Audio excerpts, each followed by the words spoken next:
Everyone thinks the Dark Ages descended slowly. They're wrong. It arrived in a single afternoon when a crowd decided mathematics was heresy. In 415 AD, Alexandria was still the intellectual capital of the Mediterranean world. But the calculation was changing. A woman named Hypatia had built a reputation, perhaps the only female mathematician and astronomer of her era, by doing something radical.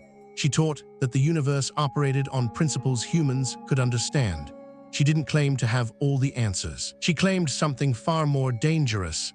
That reason was the only tool worth using to find them. But did Hypatia actually know about the political pressure she was walking into? Likely more than most. Her father, Theon, was a mathematician himself. He'd taught her to read the room as well as the stars. By her 50s, Hypatia ran the Neoplatonist school in Alexandria, and she'd cultivated powerful allies, administrators, merchants, even pagan officials. She'd also made enemies, though she may not have fully counted the cost.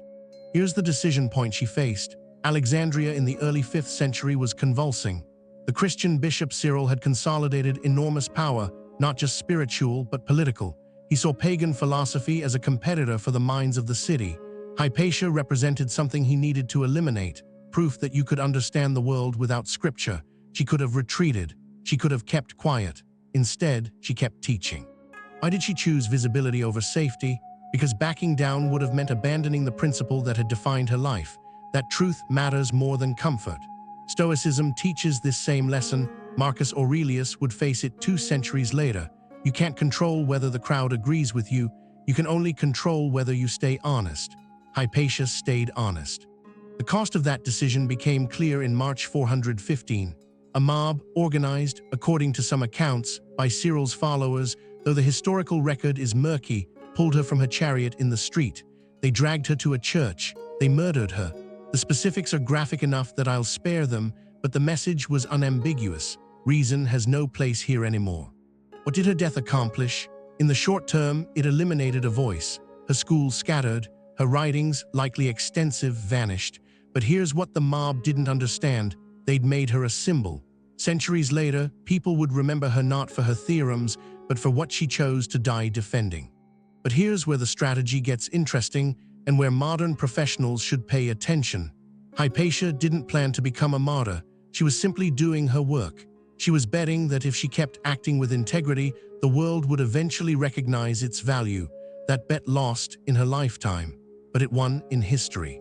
The parallel to your own situation is this. You're constantly making small bets about whether to compromise or stand firm.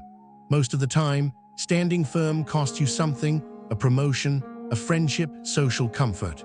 You're doing the calculation Hypatia did, except you get to do it without the mob.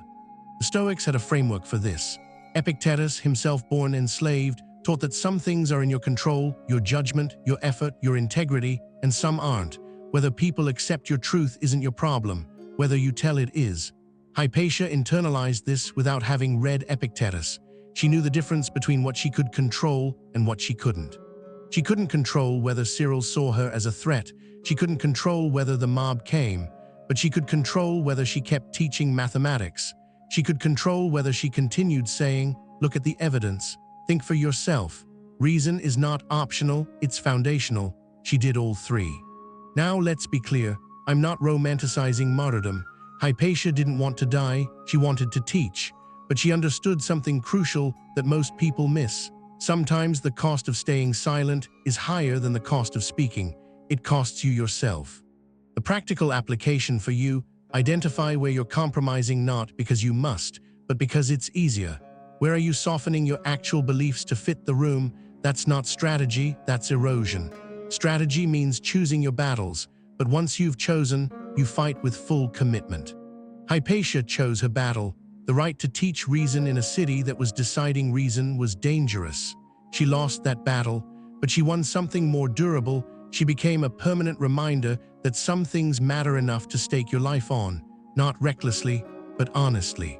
The real question isn't whether you'll face a mob, it's whether you'll face yourself. Hypatia did. Every time she stepped into that classroom knowing the political winds were shifting, she was making a decision: I will not become smaller to make others comfortable.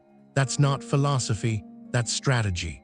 And here's the final calculation: 1,600 years later, we still know her name, we still teach her story, we still use her methods. The mob's names are forgotten. The people who made the easy choice are dust.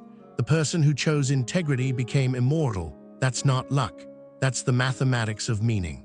So when you're facing your own version of that choice, when you're deciding whether to speak up or stay quiet, whether to compromise or hold ground, remember that Hypatia wasn't a saint. She was a strategist. She calculated the cost, she paid it, and she made history. The question isn't whether you'll win every battle. Hypatia didn't. The question is whether you'll stay true to the principles that make you worth winning for. That's the Stoic wager. That's the mathematician's proof. And it's the only calculation that actually matters. Subscribe for more untold stories of how ancient thinkers made impossible choices and what they teach us about making ours.